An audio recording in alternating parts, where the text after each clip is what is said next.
Só relembrando alguns conceitos de cardiomiopatia hipertrófica, que é aquela entidade em que existe uma hipertrofia ventricular esquerda inapropriada.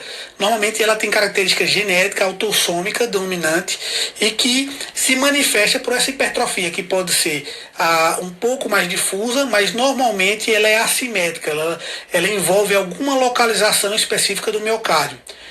Obrigatoriamente, ela não tem relação com outras explicação por outras causas, como hipertensão arterial sistêmica descontrolada ou anormalidades valvares. E a gente começa a suspeitar dessa cardiomiopatia hipertrófica naqueles pacientes que não possuem motivo para ter hipertrofia ventricular e apresentam ao exame ecocardiográfico um septo maior do que 15 milímetros. Ou naqueles pacientes que já possuem algum parente com cardiomiopatia hipertrófica, já possuem um septo entre 12 e 15, a gente já começa a suspeitar da cardiomiopatia hipertrófica.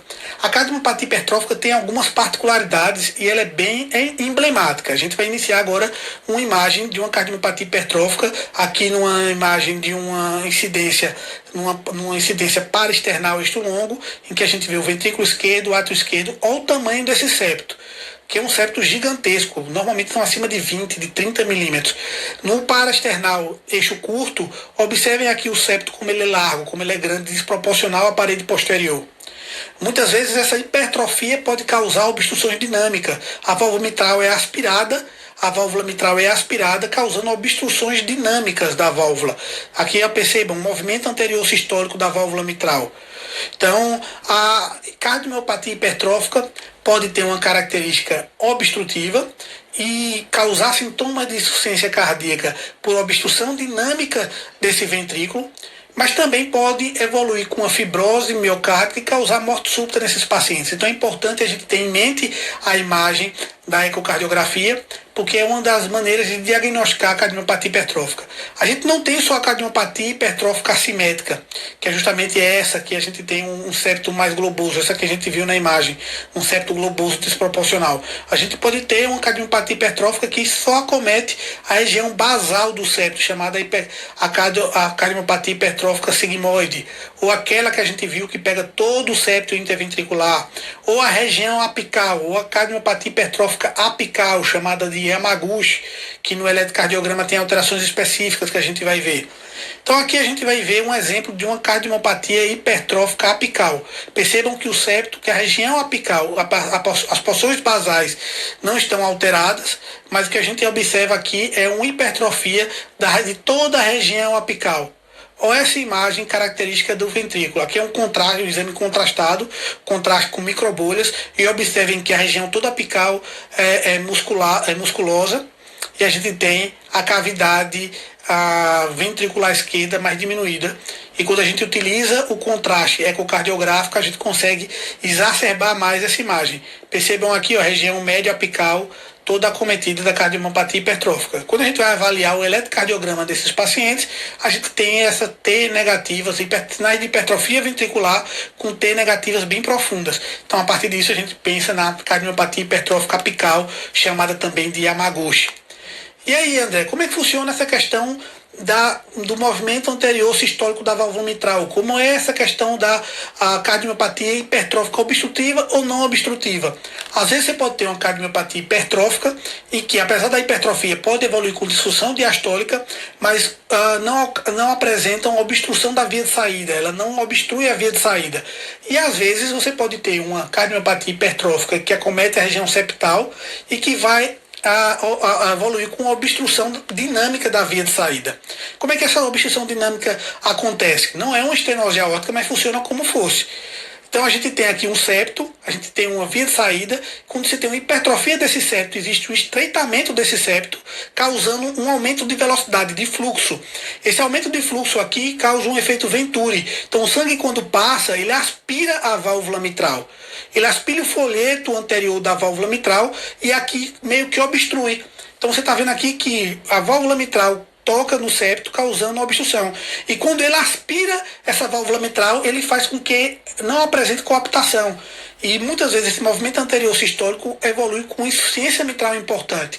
Então observem aqui, ele aspira essa válvula mitral, a válvula mitral toca no septo interventricular, causando uma obstrução ao fluxo aqui, obstrução dinâmica, e muitas vezes também causa um refluxo mitral importante, porque como ele aspira aqui, ele abre a válvula mitral que deveria estar fechada, e muitas vezes aqui ele causa uma insuficiência mitral. Então o paciente pode evoluir com dispneia pela disfunção diastólica, ele pode evoluir com piora da dispneia por uma obstrução dinâmica da via de saída, e ele pode evoluir com piora da dispneia por um aumento da insuficiência mitral. Então todos esses mecanismos estão associados. Então aqui a gente vai observar como a gente avalia o movimento anterior sistólico da válvula mitral. Então observem aqui, ó, existe um efeito Venturi, a válvula mitral é aspirada e ela toca no septo interventricular. Aqui, ó, tá vendo ela tocando no septo interventricular. Isso aqui ele causa uma obstrução dinâmica e o refluxo mitral. Causa uma insuficiência mitral importante. Então aqui no eco transesofágico, a gente observa mais uma vez a obstrução dinâmica da via de saída, causada por cardiomiopatia hipertrófica obstrutiva, e a gente vê aqui que a válvula aórtica não tem obstrução, a válvula aórtica abre de forma adequada, mas pode funcionar como uma estenose aórtica funcional. A gente parte agora para um miocárdio não compactado. O miocárdio não compactado, na embriologia, nós temos um miocárdio normalmente não compactado, mas com o passar o amadurecimento do nosso ventrículo, a área não compactada se compacta e a gente evolui de forma normal. Alguns pacientes podem evoluir com não compactação dessa área. E a gente dá o diagnóstico quando a gente mede a área compactada e a gente faz uma relação da camada não compactada com a camada compactada maior do que 2 na sístole final. Então a gente percebe que existem trabeculações bem proeminentes, essas trabeculações passa sangue por esse local e o ecocardiograma pode ajudar no diagnóstico, porque esses pacientes com cardiomiopatia relacionada a miocárdio não compactado podem evoluir com insuficiência cardíaca, tromboembolismo, porque essa região, essa trabeculação pode formar estase, essa estase pode formar trombos, e esses trombos podem se deslocarem para o cérebro, causando, ou para outras áreas, outros leitos arteriais, causando eventos tromboembólicos. Então o miocárdio não compactado está associado com insuficiência cardíaca, tromboembolismo, arritmias e morte súbita. Então qual é a imagem do miocárdio não compactado? Percebam aqui, ó, uma área esponjosa de miocárdio todo não compactado, várias trabeculações. Então aqui é uma imagem clássica de um miocárdio não compactado. Quando a gente coloca um Doppler colorido nessa área, a gente vai observar que existe fluxo ao redor dela. Então, quando a gente faz uma relação entre essa área não compactada com a área compactada maior do que 2, a gente suspeita de um miocárdio não compactado e muitas vezes esse paciente vai para uma ressonância para confirmar o diagnóstico. Agora a gente vai para a imagem de endocardite. Aqui a gente tem uma incidência paraesternal eixo longo e a gente vê a válvula aórtica e a válvula mitral. O que a gente observa aqui? Uma imagem filamentar no folheto mitral, na cúspide mitral. Quando é na mitral, ele tem essa vegetação, que é um filamento, tem uma movimentação meio desorganizada, meio aleatória, como se estivesse passando uma bandeira em uma sobrecarga, uma carga de vento, fazendo com que essa bandeira balance. Então a vegetação tem essa movimentação aleatória, com um aspecto meio algodonoso, e quando ela é uma vegetação na válvula mitral, ela prolapsa para parte atrial, para a região atrial. Então, uma vegetação pequenininha aqui se movimentando para a região atrial esquerda. Vegetação.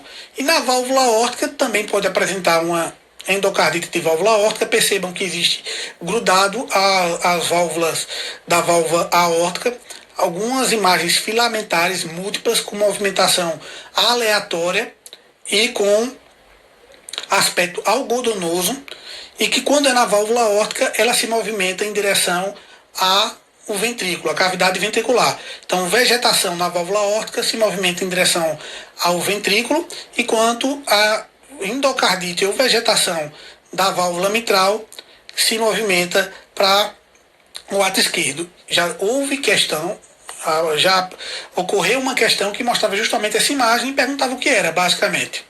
Okay? Então agora a gente finaliza a parte do Atlas ecocardiográfico e a gente parte em seguida para a discussão